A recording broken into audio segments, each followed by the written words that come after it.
Well, joining me to talk about the impeachment inquiry and more of the recent developments is political consultant and analyst John Dadian. Welcome, John.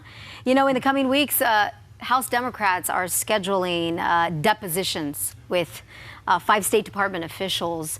We have the Secretary of State, as you know, saying that this is an attempt to intimidate, bully, and quite frankly, he says that this treats distinguished professionals improperly.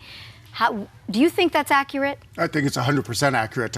That's clearly what their intent is. I mean, they're trying to push this forward. As Duncan Under said in your morning's interview, you know, they've been trying to do this since the minute he was sworn into office. So without a doubt, we've got to keep in mind, you've got the 3 branches of government, and they're supposed to be equal. Well, Congress certainly can subpoena, but there's so much history in this country. And I'll use a recent example. When William Holder was the Attorney General under President Bill Clinton, they subpoenaed him to come before Congress. He just ignored it. So there is precedent that in the executive branch, they can just say, you've got the power to subpoena, I'm not going to listen to you. Yeah, you know, this is going to be a campaign issue regardless. It is. When this is going to be playing out for the president as he continues to seek re-election. I mean, it's going to come up. What would you say to him? What would you advise the president?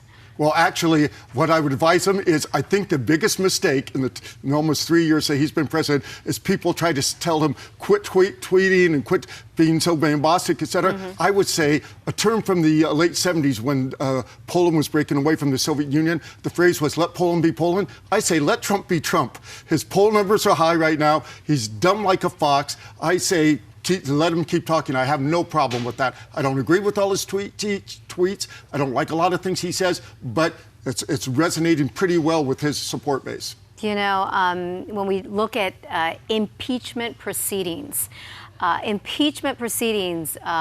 it's not an automatic conviction. It's not like you're going to get kicked out of office. This is like a trial for federal officials. In fact, we've only had 2 presidents that have been impeached, and both of those presidents, Bill Clinton and the other president was Andrew Johnson. Andrew Johnson. They were not convicted. That's correct. The layman's term is the word impeachment basically is an indictment. And once, just like our criminal court system, so once you're indicted, then you go to trial, and the trial is in the Senate. And so that's the difference. There have been, in the history of this country, there have been 60 impeachments total, including the 2 presidents. Okay, only a third of those were convicted. So it's very hard once you go into the Senate. Yeah, it has to be pretty bad. Most of those impeachments were federal judges. Here's a little historical fact a lot of people forget. Everybody knows the name Gerald Ford because he was president of the United States. But when he was a congressman, 2 points. When he was a congressman, he tried to impeach a Supreme Court justice, which is a federal person, so he can do that.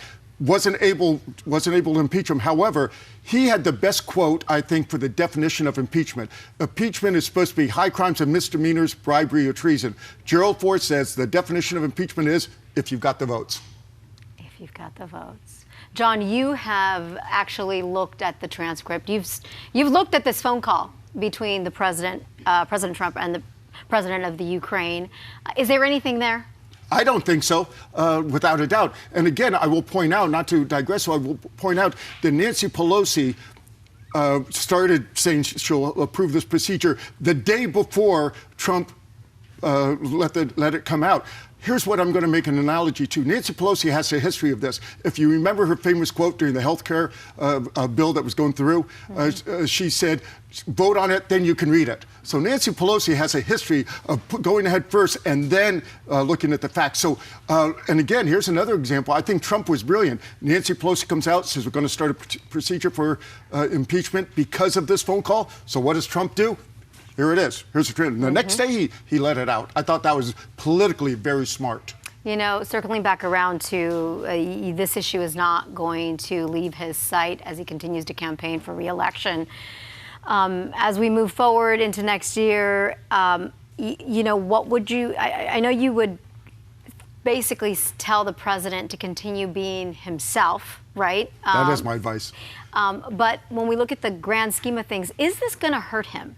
Is this going to hurt him in his campaign? A lot of analysts across the country, and including me, think that there's a very high chance this is going to backfire and it's going to hurt the Democrats. Let me give you an example of what I'm looking forward to. I'm looking forward to, no matter who the Democratic nominee is, when it's a general election, and the issue is still alive, whether or not it's been resolved or not, it's still going to be an issue. I'm looking for the general election presidential debates, Donald Trump against whoever the Democratic nominee is, and he is just going to rail on this, saying, you did this when we didn't know all the facts, I was proven right, et cetera, et cetera. So, to clarify, you're saying this is definitely not going to hurt President Trump. I do not believe it is. I do not believe it is. And again, if you look at the numbers, he surprised a lot of people in the last election, winning states that they didn't think. I think he's going to surprise people more.